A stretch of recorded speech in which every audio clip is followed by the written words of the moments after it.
स्वामी समर्थांची नियमित सेवा करताना या गोष्टी लक्षात ठेवाव्या. स्वामी पूजेचे शुभ फळ मिळेल. श्री स्वामी समर्थ. श्री स्वामी समर्थ हे नाव जरी उच्चारले तरी एक प्रकारे मनात विश्वास निर्माण होतो. अशक्य ही शक्य करतील स्वामी ही हजारो भाविकांची श्रद्धा आहे. स्वामींवरील श्रद्धा, स्वामींवरील विश्वास आणि स्वामींनी दिलेले अनुभव यामुळे कोट्यवधी भाविक स्वामींची नियमितपणे सेवा, उपासना, नामस्मरण, पूजन करत असतात. अक्कलकोटला जाऊन नियमितपणे दर्शन घेणारेही अनेक भाविक आहेत. परंतु स्वामींची नियमित सेवा करत असाल तर काही गोष्टी अवश्य लक्षात ठेवणे गरजेचे आहे.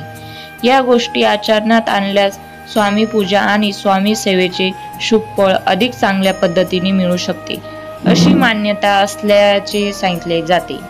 अनेकदा आपण नियमित सेवा, उपासना, नामस्मरण करत असलो तरी त्याचे फळ मिळते की नाही याबाबत मनात शंका निर्माण होते. गोष्टी सकारात्मक घडत नाही असे वाटू लागते. अशा गोष्टी सातत्याने घडू लागल्या की नकारात्मकता निर्माण होऊ लागते. मात्र असे घडत असले तर स्वामीवरील विश्वास कायम ठेवावा असा सल्ला दिला जातो. आपण जे करतो ते अधिकाधिक प्रामाणिकपणे करावे असे सांगितले जाते. तसेच आपल्याकडून काही चूक होत नाही याबाबत चिंतन करून स्वामी सेवा सुरू ठेवावी असे म्हटले जाते. नेमके काय करावे? स्वामी सेवा करत असाल तर तुमच्या पद्धतीने ती सुरू ठेवावी. स्वामी सेवा सुरू करायची असेल तर सकाळी किंवा सायंकाळी एक वेळ ठरवून घ्यावी. धावपळीमुळे सकाळी शक्य होत नसेल तर तिन्ही सांजेला दिवा लागणीची वेळ ठरवावी आणि त्याच वेळेला दररोज नियमितपणे स्वामी सेवा करावी. एकदा वेळेचा मनात संकल्प केला की काही झाले तरी ती वेळ चुकू नये. त्यावेळेस स्वामी समर्थांची मूर्ती किंवा फोटो समोर ठेवावा. देवासमोर दिवा लावावा. स्वामींनी दिवा अर्पण करावा. त्यानंतर धूप किंवा अगरबत्ती दाखवावी. शक्य असेल तर गोडाचे काही नैवेद्य म्हणून ठेवावे. अगदी दूध किंवा साखर ठेवली तरी चालेल. यानंतर स्वामींची मानस पूजा करावी. तसेच स्वामी चरित्र सारामृताचे पठण करावे.